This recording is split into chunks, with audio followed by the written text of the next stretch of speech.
Mambo ni vipi, mambo ni aje, na wakati mwingine tena ambao tunasugezeana kitu ambacho kimeshangaza sana kwenye mitandao ya kijamii, na hii ni baada ya siku ya leo bwana Diamond Platnumz kuweza kuprove watu wrong kwamba namna ambavyo amekuwa akimchukulia mara nyingi kuonekana kwamba ni mtu ambaye muhuni, hawezi kuoa na vitu kama hivyo.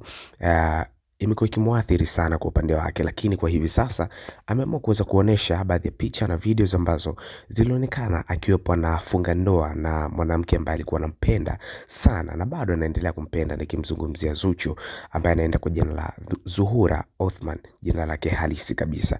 So ameamua kuweza kushare katika Instagram yake picha hizi na video zikiweza kuonesha akiwa wamefunga ndoa, na ikiwa ni ishara kabisa kwamba amefunga ndoa. Nakumbuka Zuchu ndiye ambaye alikuwa anaingangania sana ndoa hii, lakini kuna jambo ambalo limekuja kuibuka hapo mbeleni baada ya ndoa hii kuweza kufungwa, kwa sababu ndoa ya Diamond Platnumz na Zuchu ilifungwa kabla ya ndoa ya Jux kuweza kufungwa. So it means ndoa ya Jux iliweza kufungiwa ya kwanza kabisa, tuweza kuona ilifungiwa hapa, lakini pia kuna Nigeria aliweza kwenda amerudi hapa na vitu kama hivyo. So ile ya kwanza kabisa kabla haijafungwa, Diamond Platnumz alikuwa ameshafunga ndoa yake kwa kumchukua Zuchu, kumpeleka kwa mufti na kuweza kufunga ndoa yao hiyo. Lakini kuna jambo zito ambalo limekuja kuibuka, ambalo hili bwana limeweza kutokea baada ya Diamond Platnumz kuweza kuandika taraka tatu kwa njia ya message na kumtumia Zuchu kwamba waachane na vitu kama hivyo, na akiwa anasimamiwa na mama yake mzazi. Hizi ni za ndani kabisa zikinatokea.